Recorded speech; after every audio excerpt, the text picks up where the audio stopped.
Hello, how's it going? So as a filmmaker, it's important to build your portfolio around the type of work that you eventually want to be creating all the time. And when I think of what intrigues me the most, what I want to get paid to do, what speaks to me and inspires me, is the sports type of content, like those Nike or Adidas commercials you see all the time. So it's no surprise that if Nike were to call me right now, I would be more than happy to make something for them. But unfortunately, it doesn't work that way, and it's just not gonna happen for a couple of reasons, and one of which is that I don't have any sports work to show in my portfolio. Pretty much all the commercials I've made have been food and beverage commercials, which I find really fun and I love doing them, but it's just very different from the sports commercial world. So I thought, why don't we make one this weekend? Here is my first go at making a sports commercial. What makes a great runner great?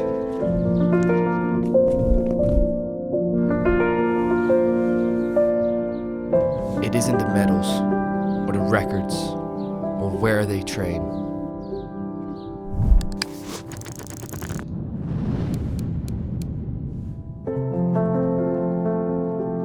It's how hard they can push themselves.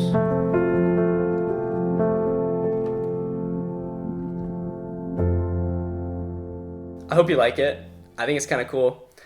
Let's go and dive in to see how we shot this. So first, let's go through the part where Niko's running on the track. So we've just arrived at the track over here. And there's two problems. The first one is I don't want to see anyone else. There's actually quite a few people running around. And the second problem is I really wanted the sunlight so then I could backlight Niko. But the problem is right now it's looking really dark. There's like no sunlight. So, I mean, maybe we're just gonna go for a different vibe. We'll still make it work, but it's not exactly what we wanted. But it'll be fine, it'll be cool. The good thing about the clouds is it kind of makes everything feel that little bit more moody, which I've kind of grown to like quite a bit. As I mentioned before, one of the biggest problems that we ran into was that there's a lot of people at the track, and I wanted to make it feel like Niko was alone at the track as best as I could. For a lot of the shots, it was just about waiting until no one was around and then getting the shot as quickly as we could. But another way that we found to avoid people is just to film from a low angle facing up towards your subject, which in this case is Niko, and then just make the sky the background. The good thing about this is you don't see anyone at all. The sky is super moody, but also getting the shot from that low angle psychologically makes the audience feel like Niko is this dominant figure, which is ideal in this scenario because we want to make Niko feel like that powerful sporting figure. So at the end of the video, when Niko is sprinting his final 100 meters, the most important piece of information to convey is that he's sprinting as fast as he can and he's just traveling really fast. So first of all, I did the obvious thing, grabbed the gimbal and just ran as fast as I could next to him as he was running. But if this is all I did, the audience probably wouldn't feel like he was running extremely fast, even if he actually was running really fast. So there are a couple of things I tried to do to increase the perceived speed that he was running at, and both of them fall under the category of kinetic energy. The first thing I did was to film from behind the railings and use those poles as a reference to show the difference between what is static and Niko moving really fast. These poles are somewhat disruptive to the image, but having them in there, no matter how blurred out or skinny they are, just kind of makes the shot more chaotic and gives it that sense of speed.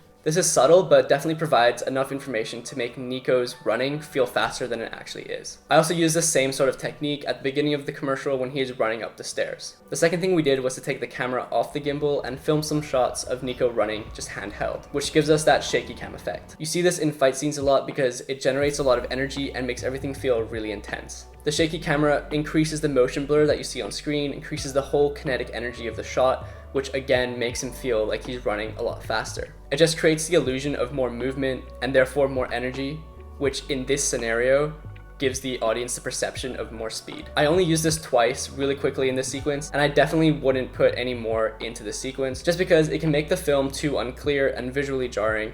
And if you put too much of it in, it'll just make it like annoying for the audience to look at. But when combined with other more clear shots, it just elevates the energy throughout the entire sequence, again portraying the amount of speed that Niko is able to run at.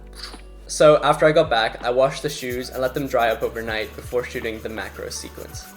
I probably should have shot the macro scene before the track scene just so the shoes would be completely clean or more clean than they were, but washing them definitely helped, and logistically this is the only way it worked out. But I think overall it still worked out quite well. Now let's go through that super close-up sequence of the shoes.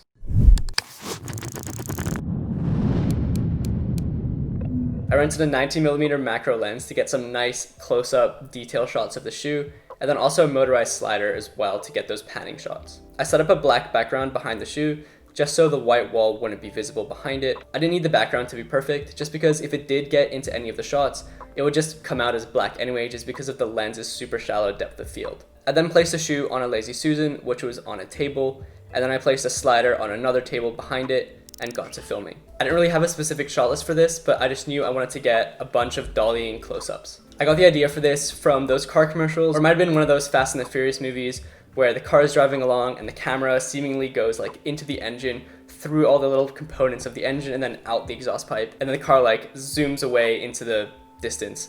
But in this case, I guess Niko and the shoe is the car. And the reason I wanted this sequence in the video at all is firstly because this is a Nike ad, and this is their shoe, the shoe that I'm going to be advertising.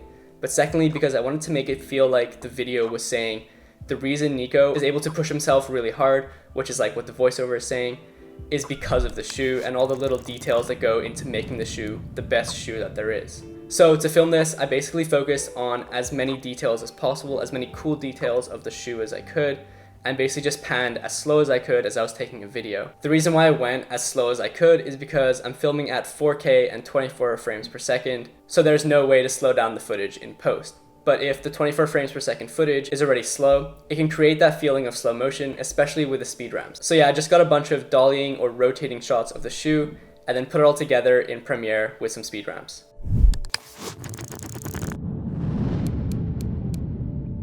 For the voiceover, I kind of just came up with it while I was editing. Alright, so I'm just editing the video right now, and literally just on the spot thought of this, like some sort of voiceover that I could use. So I'm just gonna try to record it real quick and see what happens. I haven't written anything down, but we'll see what we get. Here we go. What makes a great runner great? It isn't the trophies, the medals, or the records. It's how hard he can push himself. Got into the zone there. All right. I then got Niko to record it with his mic. He's a rapper, so he has a really nice microphone, so we decided to use that. What makes a great runner great? It isn't the medals, or the records, or where they train. It's how hard they can push themselves. Gang. Bam. So lastly, I just want to quickly go over the sound design, like super quick, just because I think it's really cool. So firstly, there's a difference between the part before the macro sequence and the part after when Niko is running. In the beginning part, we hear the ambient sounds, the sounds of Niko's footsteps, and also some less realistic sounds, like the whoosh sound effects when the camera passes by the railings, which contrasts the second part where you don't hear any sound effects at all. In my opinion, and I hope this worked, but I think this creates a feeling that he is in the zone, like he's not focusing on anything else. There's nothing that's distracting him. He's solely focused on his running and just getting to the finish line. Secondly, we have to quickly go through the macro sequences. I used 2 whoosh sound effects, 1 boot lace tie sound effect, a water bottle cap sound effect, a tape spinning sound effect, and a fishing rod sound effect. I thought this was cool to mention because this is the area where you can get really creative with your sound design. Obviously, when you're panning past a pair of shoes, there's no real sound that it's gonna make. So basically, after I edited this whole thing, I just thought of what sounds could complement the visuals on screen and just elevate them. And these are the sound effects that I came up with, and I think they work kind of well.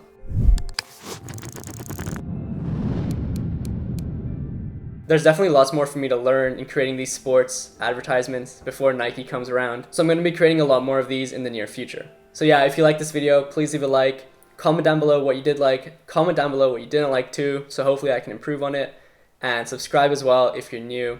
And as always, I'll see you next week.